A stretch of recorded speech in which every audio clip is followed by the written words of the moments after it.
喺清朝道光咸豐時間，氹仔嘅漁業已經發展得相當蓬勃啦，亦都帶動咗打撈、漁具、造船同埋漁欄呢啲相關嘅行業。氹仔嘅漁民已經上岸生活，而且以出海捕魚為生。海上嘅漁民往往係面對惡劣嘅天氣，實在係相當危險嘅，所以佢哋都會供奉一啲能夠保佑佢哋出海順風順水、漁獲豐盛嘅神明。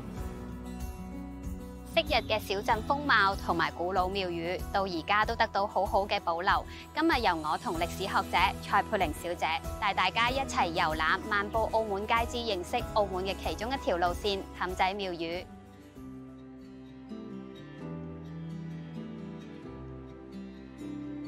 相信大家對於天后呢個神明都係好熟悉㗎，因為佢係海上嘅守護神，所以廟宇都係臨海而立嘅。喺天后宮面向嘅南邊就係古代氹仔嘅海岸線，海邊有一塊刻上天后廟歲地字樣嘅大石，標示咗早年天后宮所屬嘅範圍。而大石現在已經成為舊城區同埋新城區嘅分界標記啦。呢間天后廟比較特別嘅係廟入邊咧擺放住龍船嘅模型嘅。據說咧船上面咧係有200個雕像，雕像咧係為咗紀念咧200位自願剿滅海盜嘅居民。好可惜咧，而家剩翻空船啦，而雕像咧都不知所蹤㗎啦。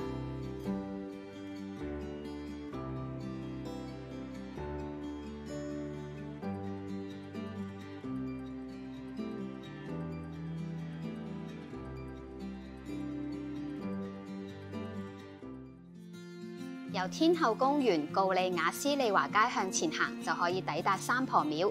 據說咧，廟入邊供奉嘅三婆神係天后嘅三家姐，同樣都係海上嘅守護神嚟㗎。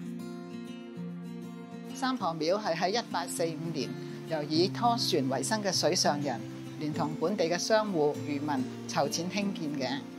三婆廟其實係依附喺一塊大岩石上面建成嘅，岩石同埋部分嘅廟宇係連喺一齊嘅。廟裏邊嘅神龕係鑿開岩石設置成為祭台，呢間更加係全澳門唯一一座三婆神廟。雖然你知唔知道點解三婆係海上嘅守護神，但間廟就喺山邊而唔係臨海嘅呢？我梗係知道啦。根據歷史記載，古時嘅三婆廟一帶咧係海邊嚟嘅，而依家三婆廟附近啦依然有一座葡式嘅水景更亭，咁都係話俾我哋聽啦，呢附近係海邊嚟嘅。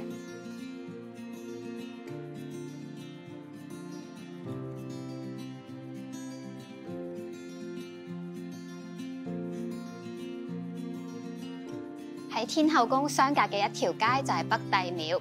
北帝即係北方真武玄天上帝，佢同樣都係水神嚟㗎。相傳啦，佢統領北方嘅道教大神啦，同埋所有水族㗎。每年嘅農曆3月初3咧，喺呢度都會舉辦慶賀北帝誕嘅。根據老街坊講，以前每一間廟宇都會抬出鑾輿，恭迎行宮，將每個神祇供奉喺戲棚上位睇大戲，場面係非常熱鬧嘅。另外喺廟宇中軸線嘅中間嘅平門，會喺北帝誕嘅時候打開，等北帝神像可以對正戲台，喺廟宇裏邊欣賞到神功戲。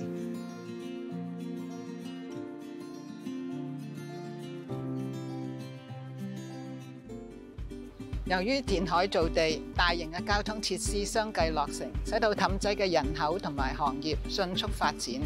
氹仔由最初嘅村落逐漸變成新城市。雖然係咁，但係呢啲經歷悠長歲月嘅民間傳統信俗同埋廟宇，仍然係得到好好嘅保留。除咗可以讓信眾祈求參拜之外，仲可以俾遊人、本地嘅居民參觀遊覽，藉此加深對氹仔嘅認識。